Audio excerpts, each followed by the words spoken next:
Dear student, इस lecture video से हम लोग गोलीय दर्पण से प्रतिबिंब का बनना सीखेंगे। तो डियर स्टूडेंट, प्रतिबिंब कब बनता है? तो आइए इस पर चर्चा करते हैं। देखिए, जब दो किरणें गोलीय दर्पण से परिवर्तन के पश्चात मिलती है या मिलती हुई प्रतीत होती है तो प्रतिबिंब प्राप्त होता है। अर्थात हम कह सकते हैं कि जब तक दो किरणें आपस में परिवर्तन के पश्चात नहीं मिलेगी तो प्रतिबिंब प्राप्त नहीं होगा। अर्थात दो किरणें जब मिलेंगी तभी प्रतिबिंब प्राप्त होगा, या मिलती हुई प्रतीत होंगी तभी भी आपका प्रतिबिंब प्राप्त होगा। अर्थात हम कह सकते हैं कि दो किरणें जब परिवर्तन के पश्चात मिलेंगी तभी प्रतिबिंब प्राप्त होगा। तो इन दो किरणों के लिए हमारे पास तीन ठो नियम हैं। इन्हीं तीनों में से हम किन्हीं दो को लेते हैं और प्रतिबिंब को प्राप्त करते हैं। आइए थोड़ा इन पर हम चर्चा करते हैं। देखिए, पहला ये लिए हैं दर्पण हम, तो ये है आपका अवतल दर्पण। ये अवतल दर्पण के लिए किरण आरेख है और ये आपका उत्तल दर्पण के लिए किरण आरेख है। और ये रहा आपका पहला। देखिए, जब कोई किरण मुख्य अक्ष के समांतर होती है और दर्पण पर आके आपतित होती है और परिवर्तित होती है तो वह हमेशा मुख्य फोकस से होकर के जाती है। ये पहला नियम। या उत्तल में बात करें तो जब भी कोई किरण मुख्य अक्ष के समांतर होती है तो वह किरण परिवर्तन के पश्चात मुख्य फोकस से आती हुई प्रतीत होती है, यहाँ वास्तव में नहीं आती है। देखिए, यहाँ से क्या हो रहा है कि यहाँ यहीं से ही जो हमारी किरण है परिवर्तित हो करके चली जा रही है, लेकिन ऐसा आभास हो रहा है कि मुख्य फोकस से आ रही है। दूसरा नियम है आपका कि जब भी कोई किरण वक्रता केंद्र से जाती है और दर्पण पर आपतित होती है तो वह परिवर्तन के पश्चात पुनः वक्रता केंद्र से ही होकर के वापस चली जाती है। यही बात करते हैं उत्तल दर्पण में। तो जब भी हम कोई किरण को वक्रता केंद्र की तरफ डालते हैं तो क्या होता है कि वो किरण दर्पण से ही परिवर्तन होकर के वापस चली जाती है परिवर्तन के पश्चात, लेकिन ऐसा फील होता है कि वह वक्रता केंद्र से ही होकर के वापस आ रही है। ओके। तीसरा नियम होता है कि जब भी कोई किरण को हम मुख्य फोकस से डालते हैं तो वह किरण दर्पण से परिवर्तन के पश्चात मुख्य अक्ष के समांतर हो जाती है।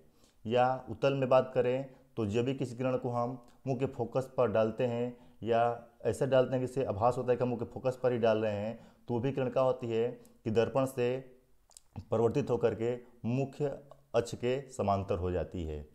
ओके। तो ये तीनों नियम में से किन्हीं हम दो को लेकर के हम प्रतिबिंब प्राप्त करेंगे। तो चलिए देखते हैं बारी बारी से। तो पहला हम लेंगे अवतल दर्पण द्वारा प्रतिबिंब का बनना, और इसमें हमारा पहला केस है कि जब वस्तु की स्थिति कहाँ पर हो? अनंत पर हो। ये मानते हैं कि हमारे अवतल दर्पण है और ये इसका रहा मुख्य अक्ष और ये रहा इसका वक्रता केंद्र और ये रहा इसका मुख्य फोकस। अब क्या होता है कि मान लेते हैं कि वस्तु आपकी बहुत दूर है, बहुत ही अनंत पर है, मतलब कि बहुत दूर यानी कि अनंत पर है। तो वहाँ से प्रकाश किरणें आ रही है तो दर्पण पे आके टकरा रही है। तो जाहिर सी बात है कि ये दोनों किरणें आपकी मुख्य अक्ष के समांतर हैं। तो हमने अभी बताया आपका पहला नियम कि जब भी कोई किरण मुख्य अक्ष के समांतर होती है तो वह दर्पण से परिवर्तन के पश्चात मुख्य फोकस से होकर के जाती है। तो देखिए, यहाँ पर आपका कटान बिंदु मिल रहा है तो हम कह सकते हैं कि जो प्रतिबिंब होगा आपका यहीं पर मिलेगा। और हम देख रहे हैं ये किरणें आकर के वास्तव में काट रही है, मतलब जो हमारा प्रतिबिंब होगा वो वास्तविक होगा। ओके।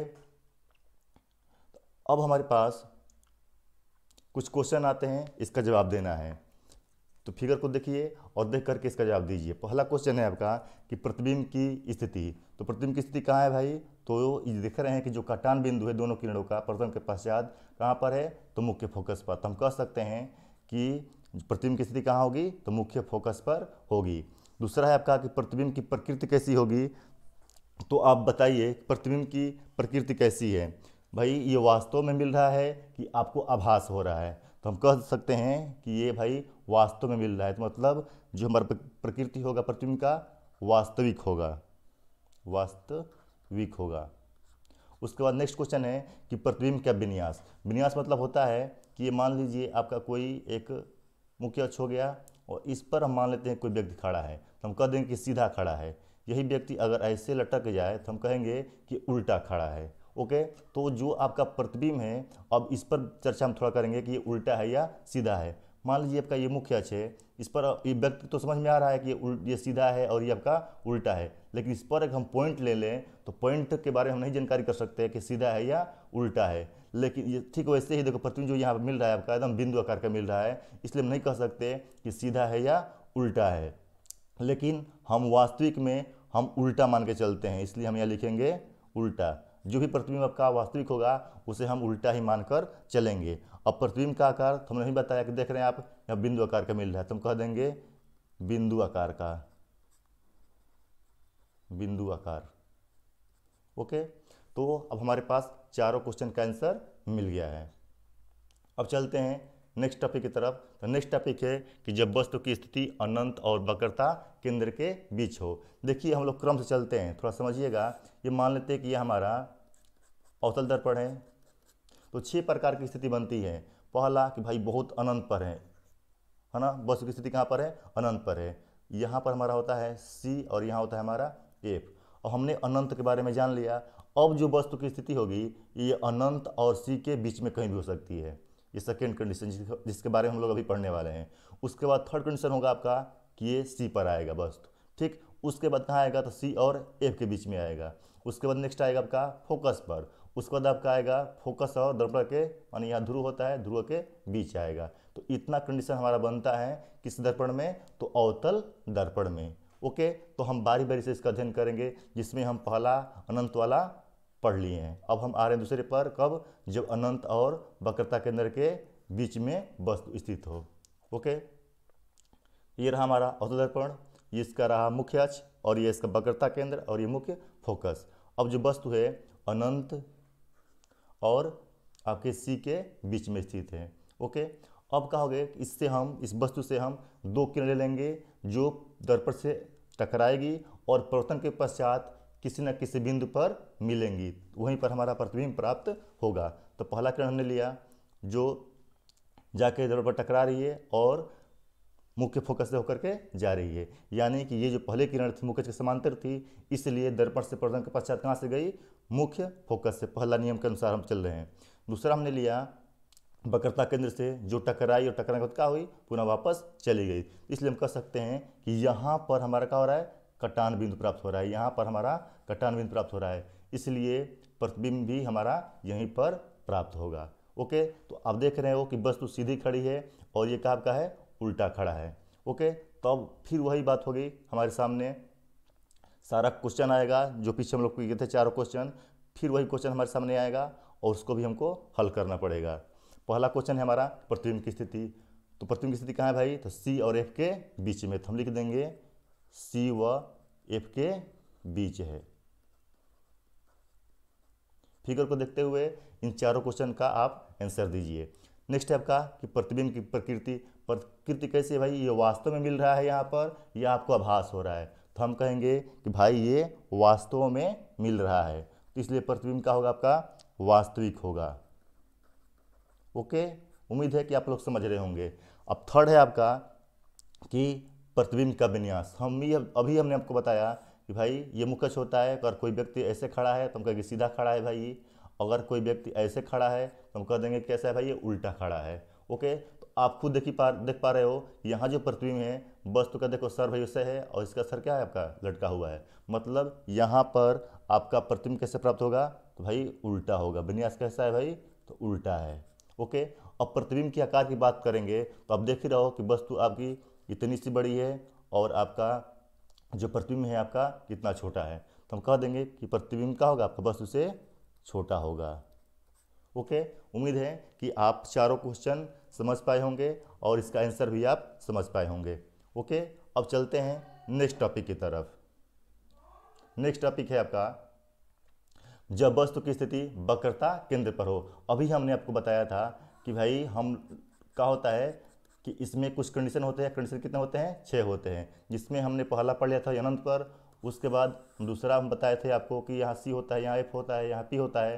दूसरा हमने पढ़ा था अनंत और सी के बीच में। अब यहाँ से बस उठकर कहाँ आ गई है, सी पर उठ के आ गई है। अब हम इसके बारे में चर्चा करेंगे कि जब वस्तु सी पर हो तो प्रतिबिंब कैसा प्राप्त होगा, उसका विन्यास कैसा होगा, ओके, वस्तु का आकार कैसा होगा, इसके बारे में हम लोग अध्ययन करेंगे। तो चलिए चलते हैं, लिख लेते हैं अवतल दर्पण, ये रहा इसका मुख्य अक्ष, इसका वक्रता केंद्र, ये इसका मुख्य फोकस, और वस्तु आपकी रही सी पर। अब हम यहाँ से किरण छोड़ेंगे, जो पहली किरण होगी मुख्य अक्ष के समांतर होगी। तो हमें पता है कि जब भी किरण मुख्य अक्ष के समांतर होती है तो मुख्य फोकस होकर के जाती है, ओके। तो इसलिए भाई अब दूसरा किरण लेंगे हम, और दूसरा किरण क्या होगी, आपके मुख्य फोकस से जाएगी, जो परिवर्तन के पश्चात आपके मुख्य से क्या होगी, समांतर होगी। और हम देखेंगे कि इनका कटान बिंदु कहाँ है भाई, तो यहाँ पर प्राप्त हो रहा है आपका कटान बिंदु, जो ठीक सी के नीचे ही प्राप्त हो रहा है, ओके। इसलिए प्रतिबिंब क्या होगा, यहीं पर आपको प्राप्त होगा, ओके।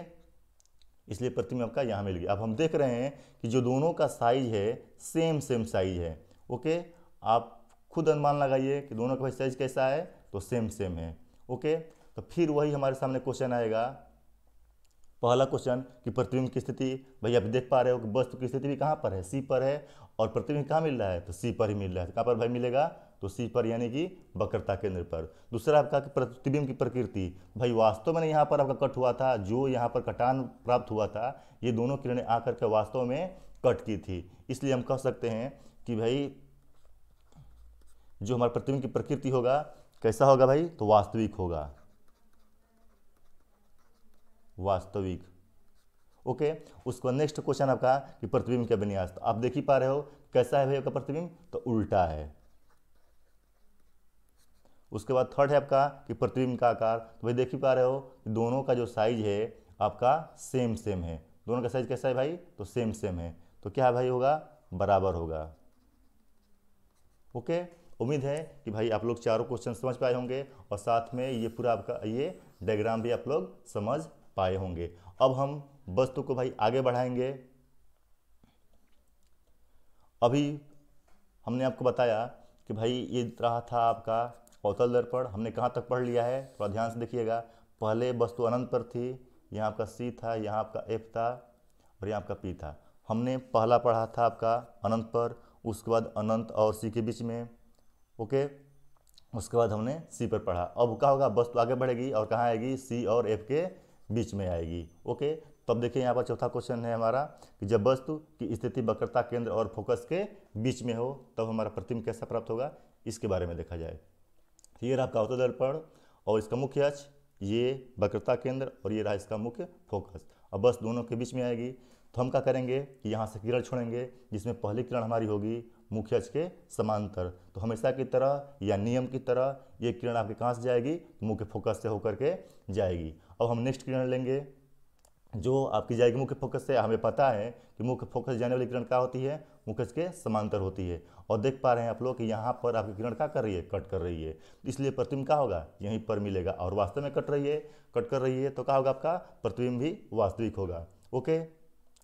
तब यहाँ पर हमारा प्रतिबिंब प्राप्त हुआ। अब साइज की बात किया जाए तो अब देख पा रहे हो कि वस्तु इतना सा है, और आपका प्रतिबिंब देख रहे हो कितना बड़ा है, ओके।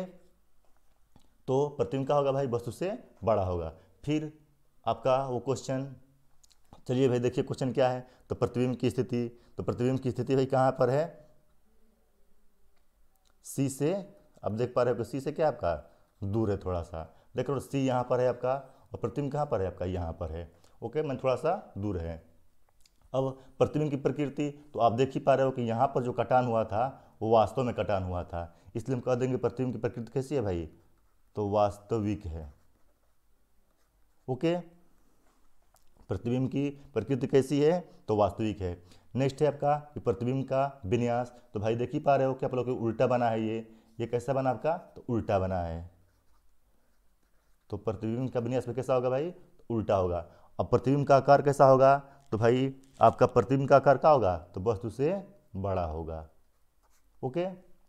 उम्मीद है कि चारों क्वेश्चन आप समझ पाए होंगे, और आप डायग्राम भी समझ पाए होंगे। अब देखिए नेक्स्ट जो होगा, हम वस्तु को आगे बढ़ाएंगे, तो भाई कहाँ जाएगा, सी और एफ के बीच में पढ़ लिया, अब कहाँ जाएगा, तो भाई आप पे जाएगा सी पर, ओके। चलिए अब नेक्स्ट सॉरी एफ पर जाएगा, सी से कहाँ जाएगा, सी और एफ के बीच में था, अब कहाँ जाएगा, सीधे अब एफ पर जाएगा, ओके। चलिए तो नेक्स्ट कंडीशन है भाई आपका कि जब वस्तु की स्थिति फोकस पर हो, ओके। अब देखते हैं डायग्राम। ये रहा हमारा अवतल दर्पण और ये रहा इसका मुख्य अक्ष, ये रहा आपका C और F। वस्तु कहाँ स्थित होगा भाई? तो मुख्य फोकस पर। पहली किरण डालेंगे यहाँ से मुख्य अक्ष के समांतर, जो परिवर्तन के पश्चात कहाँ से जाएगी? तो मुख्य फोकस से जाएगी। ओके, नेक्स्ट किरण लेते हैं वक्रता केंद्र से। देखिए वक्रता केंद्र से यहाँ से हम डालेंगे तो जाकर टकराएगी आपके दर्पण पर, जो टकराने के बाद कहाँ से जाएगी? पुनः वक्रता केंद्र से ही वापस चली आएगी। ओके, तो हम देख पा रहे हैं कि भाई प्रतिबिंब तो इधर प्राप्त होगा नहीं, जो प्राप्त अगर होगा तो भाई इधर होगा, और हम देख पा रहे हैं कि दोनों किरण क्या है? आपस में समानांतर हैं। ठीक, कहीं कट नहीं कर रही है। अब कट करेगी या नहीं करेगी ये बड़ा गंभीर मामला है। तो भाई अगर करेगी भी तो हम मान लेंगे कि देखते आप देख ही रहे हैं कि कहीं नहीं कट कर रही है। अगर कट करेगी भी तो कहाँ करेगी? तो अनंत पर करेगी। ठीक, और अनंत पर मान लीजिए कट करेगी भी तो क्या होगा? प्रतिबिंब ऐसे ही कहीं मिलेगा और क्या होगा? बस उससे काफ़ी बड़ा मिलेगा। ओके, एक तो कट करने की संभावना नहीं है, अगर कट करेंगे भी तो क्या होगा? आपका नीचे ही मिलेगा, नीचे मिलेगा तो क्या होगा? उल्टा ही प्राप्त होगा आपका प्रतिबिंब, और उल्टा जो होता है क्या होता है? आपका वास्तविक होता है। ओके, चलिए तो हम देख लेते हैं जो फिर से चारों क्वेश्चन का जवाब हम देंगे। तो ये रहा हमारा चारों क्वेश्चन। उम्मीद है कि आप लोग समझ गए होंगे ये डायग्राम भाई कैसे इसका जवाब देना है। तो देखिए हम फिर से एक बार समझा दे रहे हैं कि जो हमारा प्रतिबिंब होगा, आप देख पा रहे हो दोनों किरणें क्या हो जाए? समांतर हो जा रही है, और जब तक भाई दो किरणें आपस में मिलती नहीं, कटती नहीं है, तब तक प्रतिबिंब प्राप्त होता नहीं है। लेकिन यहाँ समांतर हो जा रही है, तो हम थोड़ा सा अगर इसको बारे में डीपली जानेंगे तो क्या होगा कि जाएगा, और अनंत पर मिलना भी होगा तो कहाँ मिलेगा? अनंत पर मिलेगा। तो अगर देखेंगे अगर मिल भी गया कहीं तो क्या होगा? प्रतिबिंब आपका नीचे मिलेगा, उल्टा मिलेगा, और हमें पता है कि अगर उल्टा होता है तो क्या होता है? आपका वास्तविक होता है। अच्छा, जो वास्तविक होता है वो उल्टा होता है, इसलिए हम कह सकते हैं कि जो प्रतिबिंब प्राप्त होगा काफ़ी बड़ा प्राप्त होगा, और उसके बाद उल्टा होगा, और उसके बाद आपका वास्तविक होगा। ओके, तो चलिए इसका आंसर देते हैं। तो प्रतिबिंब की स्थिति, तो प्रतिबिंब की स्थिति कहाँ होगा?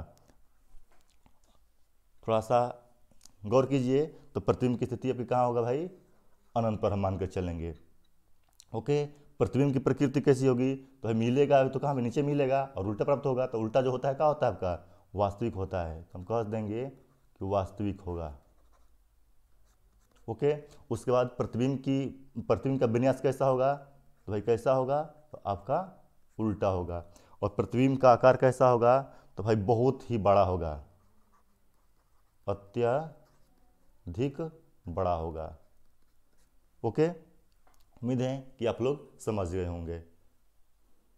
चलिए अब देखते हैं नेक्स्ट कंडीशन। नेक्स्ट कंडीशन में क्या होगा कि जो वस्तु होगा है ना, एफ से आगे बढ़ेगा, यानी कि पी और एफ के बीच में आएगा। ओके, नेक्स्ट टाइप का भाई देखिए यहाँ पर जब वस्तु की स्थिति फोकस और ध्रुव के बीच में हो। ओके, तो ये रहा आपका अवतल दर्पण, मुख्य अक्ष, ये ध्रुव पी, और ये आपका वक्रता केंद्र सी, और मुख्य फोकस एफ, और ये रहा आपका वस्तु जो एफ और पी के बीच में स्थित है। अब जो पहली किरण होगी मुख्य अक्ष के समांतर होगी, और हमेशा की तरह यह नियम से भाई कहाँ से जाएगी? तो मुख्य फोकस से होकर के जाएगी। दूसरी किरण हम लेते हैं वक्रता केंद्र से, जो यहाँ पर टकराएगी, और टकराने के बाद क्या होगी? वापस पुनः आपकी चली आएगी। ओके, तो हम देख पा रहे हैं कि भाई प्रतिबिंब कहीं मिल नहीं रहा है। इधर भी देखेंगे तो क्या होगा? ये और बड़ा होता चला जाएगा, ऐसे दूरी क्या होगी? और बड़ी होती जाएगी, है ना, दूरी क्या हो जाएगी? और आपकी चौड़ी होती जाएगी, और ये कहीं मिलेगी नहीं। लेकिन थोड़ा सा अगर हम बैक में जाएँ, ऐसे जाएँ, है ना, तो क्या होगा कि ऐसा आभास होगा कि ये कहीं एक बिंदु से होकर के आ रही है। आप देख पा रहे होंगे कि ये लग रहा होगा आपको कि ये कहीं ना कहीं पीछे से एक बिंदु से होकर के आ रही है। ओके, तो इसलिए प्रतिबिंब क्या होगा? हमारा दर्पण के पीछे मिलेगा, और ये वास्तविक नहीं होगा। हमने ये आभास किया है कि एक बिंदु से होकर के आ रही है। ओके, तो भाई फिर से हमारे सामने वही चारों क्वेश्चन आएगा कि प्रतिबिंब की स्थिति कहाँ होगी? तो भाई स्थिति कहाँ होगा? तो दर्पण के पीछे होगा, दर्पण के पीछे, दर्पण के पीछे प्राप्त होगा। सभी आगे प्राप्त हो रहे थे, इधर प्राप्त हो रहे थे, ये कहाँ मिला? आपका दर्पण के पीछे। प्रतिबिंब की प्रकृति तो भाई देख ही रहे हो कि ये वास्तव में नहीं मिल रहा है, हम यहाँ सिर्फ फील कर पा रहे हैं, महसूस कर रहे हैं कि ये जाकर पीछे से जाकर पीछे मिला होगा। ओके, इसलिए हम कहेंगे कि हमने क्या किया, सिर्फ आभास किया, इसलिए प्रकृति कैसी होगी, तो आभासी होगी। ओके, अब नेक्स्ट है आपका प्रतिबिंब का विन्यास। तो भाई देखो, जैसे आपका वस्तु खड़ा है सीधा, ठीक वैसे ही प्रतिबिंब क्या है आपका, सीधा खड़ा है, इसलिए इसका विन्यास क्या होगा भाई, तो सीधा होगा। ओके, और प्रतिबिंब का आकार आप देख ही पा रहे हो कि वस्तु आपका छोटा है और प्रतिबिंब क्या आपका बड़ा है, तो हम कह सकते हैं यहाँ पर कि जो प्रतिबिंब होगा क्या होगा भाई, तो आपका बड़ा होगा। ओके, उम्मीद है कि आप लोग समझे होंगे और सारा जो डायग्राम है क्रम से आप समझे होंगे। एक बार फिर से मैं आपको बता दे रहा हूँ कि भाई देखिए ध्यान से, अगर ये कोई आपका अवतल दर्पण है तो इसमें 6 कंडीशन बनता है। यहाँ आपका P होता है, यहाँ आपका F होता है, यहाँ आपका C होता है। पहला होता है आपका अनंत पर वस्तु होती है, दूसरा आपका होता है कि C और F के बीच में वस्तु होती है, तीसरा होता है कि C पर होती है, और आपका चौथा होता है C और F के बीच, पांचवा होता है मुख्य फोकस पर, छठवा होता है फोकस और ध्रुव के बीच में, जो अभी हम लोग पढ़े हैं। ओके, अब चलते हैं उत्तल दर्पण द्वारा प्रतिबिंब का बनना। ठीक, अब देखिए थोड़ा ध्यान दीजिएगा, इसमें जो हमारा उत्तल दर्पण होता है कुछ उसका फॉर्मेशन ऐसे होता है, कुछ ऐसी इसकी संरचना होती है, और जो इसका फोकस होता है ये C होता है, और ये आपका फोकस, और ये आपका ध्रुव P। अब देखिए क्या होता है कि इसमें जो भी प्रतिबिंब आपका बनेगा, चाहे आप जो भी अगर आप चेहरा अपना देखना चाहते हो, चाहे जो भी आपका परिवर्तन होगा, ये इधर ही होता है आपका। ठीक, तो हम देख पा रहे हैं कि यहाँ जो हमारे पास जो स्थिति होगी सिर्फ दो ही होगी, एक आपका अनंत होगा और एक आपका ध्रुव के कहीं भी बीच में आप रख लीजिए। ओके, क्योंकि जो हमारा F है, C है, ये उधर हो जाते हैं, दर्पण के पीछे हो जाते हैं, और पीछे तो का प्रतिबिंब प्राप्त होगा नहीं क्योंकि यहाँ पर आपका पॉलिश किया हुआ है। ओके, इसलिए हम कह सकते हैं कि उत्तल दर्पण में सिर्फ दो ही कंडीशन हमको मिलते हैं देखने को। तो इसमें पहला है आपका वस्तु की स्थिति अनंत पर हो।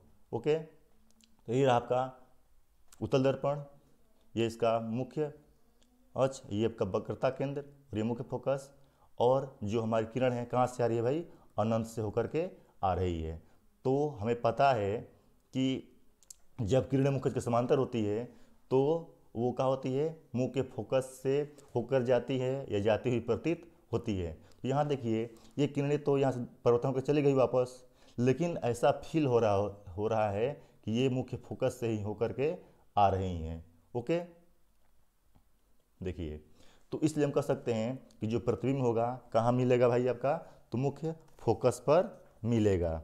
ओके, लेकिन कैसा होगा, वो आभासी होगा, क्योंकि हम क्या कर रहे हैं, सिर्फ आभास कर रहे हैं कि मुख्य फोकस से होकर के आ रहा है। और देख ही पा रहे हो आप लोग, एक बिंदु आकार में मिलेगा, क्योंकि यहाँ जो आपका मिलान हो रहा है एक बिंदु आकार में हो रहा है। ओके, इसलिए हमारे सामने फिर से वही क्वेश्चन आएंगे, पहला प्रतिबिंब की स्थिति, तो भाई प्रतिबिंब की स्थिति कहाँ होगा, तो भाई मुख्य फोकस F पर। उसका नेक्स्ट क्वेश्चन प्रतिबिंब की प्रकृति, प्रकृति कैसा होगा भाई, तो अभी देख ही पा रहे हो कि हम सिर्फ आभास कर रहे हैं कि यहाँ क्या होगा, जो भी कटान बिंदु होगा वो आभासी होगा, इसलिए प्रतिबिंब कैसा होगा आपका भाई, तो आभासी होगा, आभासी। उसका नेक्स्ट क्वेश्चन प्रतिबिंब का विन्यास, आप देख ही पा रहे हो कि ये कैसा मिल रहा है भाई, आपका बिंदु आकार का मिल रहा है, तो इसमें सीधा होने का उल्टा होने का कोई मतलब नहीं है। ओके, बात समझे, लेकिन जो आपका यहाँ हम प्रतिबिंब प्राप्त हो रहा है आभासी हो रहा है, और आभासी को हम लोग क्या मानते हैं, सीधा मानते हैं। हमने पीछे बताया था आपको कि जो वास्तविक होता है उसको हम लोग उल्टा मानते हैं, लेकिन जो आभासी होता है उसको क्या मानते हैं, सीधा मानते हैं। लेकिन यहाँ थोड़ा ध्यान दीजिएगा, यहाँ सीधा उल्टा कोई मतलब नहीं है, लेकिन आभासी की वजह से क्या मान रहे हैं, सीधा मानते हैं। यहीं पर अगर वास्तविक होता तो क्या मानते, उल्टा मानते। ओके, अब प्रतिबिंब का आकार आप देख ही पा रहे हो कैसा प्रतिबिंब है भाई, तो भाई बिंदु आकार का है, बिंदु आकार का। ओके, उम्मीद है कि आप लोग समझ गए होंगे कि जब उत्तल दर्पण में वस्तु की स्थिति अनंत पर होती है तो चारों क्वेश्चन का आंसर आपका यही होता है। ओके, अब चलते हैं इसके नेक्स्ट कंडीशन पर कि जब वस्तु की स्थिति अनंत और ध्रुव के बीच कहीं पर हो। तो ये रहा आपका उत्तल दर्पण, मुख्य अक्ष, इसका ध्रुव, और ये आपका वक्रता केंद्र, और ये आपका मुख्य फोकस F।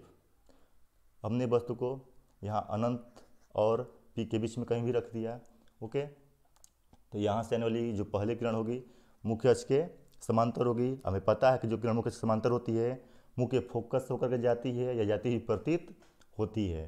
तो देखिए ये तो यहाँ से परिवर्तन होकर चली गई, लेकिन ऐसा आभास होगा कि ये यहाँ से आएगी। ओके, और दूसरी किरण हम लेते हैं वक्रता केंद्र से, जो क्या होती है कि यहीं से टकरा करके माने परिवर्तन प्रतीत होकर के आपकी वापस चली जाती है, लेकिन ऐसा आभास होगा कि ये भी कहाँ से जा रही है, आपकी सी से ही जा रही है। ओके, तो देखिए अब देखिए यहाँ पर हमने यहाँ देखा कि जो पहली किरण थी मुख्य के समांतर वो कहाँ से आ रही है, ऐसा आभास हो रहा है कि मुख्य फोकस से आ रही है। जो दूसरी किरण है जो वक्रता केंद्र से डाले थे, है ना, ऐसा आभास हो रहा है कि वक्रता केंद्र सी से होकर के जा रही है, लेकिन ये तो यहीं से वापस चली गई है, लेकिन हमें आभास हो रहा है कि वक्रता केंद्र सी से जा रही है। और दोनों का जो कटान बिंदु है, जो आभासी कटान बिंदु है, यहाँ पर आपको देखने को मिल रहा है। ओके, तो इसलिए हम कह सकते हैं कि जो प्रतिबिंब होगा हमारा यहीं पर प्राप्त होगा। ओके, तो देखिए हमारा प्रतिबिंब यहाँ पर मिल गया। अब देखिए जैसे वस्तु खड़ा है, मतलब सीधा खड़ा है वस्तु, तो प्रतिबिंब भी हमको सीधा ही मिला है। ओके, अब आकार की बात करें तो प्रतिबिंब कैसा है भाई, आपका बड़ा है, सॉरी वस्तु बड़ा है आपका, और प्रतिबिंब कैसा है भाई आपका, तो वस्तु आपका छोटा है। ओके, तो सारे क्वेश्चन का आंसर भी मिल गया। देखिए प्रतिबिंब की स्थिति, तो भाई प्रतिबिंब की स्थिति कहाँ है, तो आपका प्रतिबिंब की स्थिति P व F के बीच है। ओके, अब दूसरा है भाई प्रतिबिंब की प्रकृति, तो अभी देख ही पा रहे हो कि ये आभास हुआ है। ठीक, जो कटान बिंदु कैसे मिला है, तो आभास से मिला है, इसलिए प्रतिबिंब कैसा होगा, आभासी होगा, आभासी। प्रतिबिंब का विन्यास, तो देख ही पा रहे हो भाई, जिस तरह से वस्तु खड़ा है ठीक वैसे ही आपका प्रतिबिंब खड़ा है, मतलब कैसा मिलेगा भाई आपका, तो सीधा मिलेगा। ओके, उसके बाद नेक्स्ट कंडीशन है आपका भाई, नेक्स्ट क्वेश्चन है आपका भाई प्रतिबिंब का आकार। तो देख ही पा रहे हो वस्तु भाई कितना आपका बड़ा है और प्रतिबिंब आपका कितना छोटा है, तो कैसा होगा भाई आपका, छोटा होगा। उम्मीद है कि आप अवतल दर्पण द्वारा और उत्तल दर्पण द्वारा प्रतिबिंब कैसे बनता है ये आप समझ पाए होंगे। अगर कोई भी आपका क्वेश्चन है तो आप कमेंट में अपने क्वेश्चन को टाइप कीजिए, हम उसका आंसर जरूर देंगे अपने वीडियो के माध्यम से। अगर आप इसका PDF चाहते हैं तो 8922855533 पर व्हाट्सअप कर सकते हैं, आप फ्री ऑफ कॉस्ट PDF प्राप्त कर सकते हैं। प्लीज़ वीडियो को लाइक कीजिए, शेयर कीजिए अपने दोस्तों में, और चैनल को प्लीज़ सब्सक्राइब कर लीजिए। Thank you.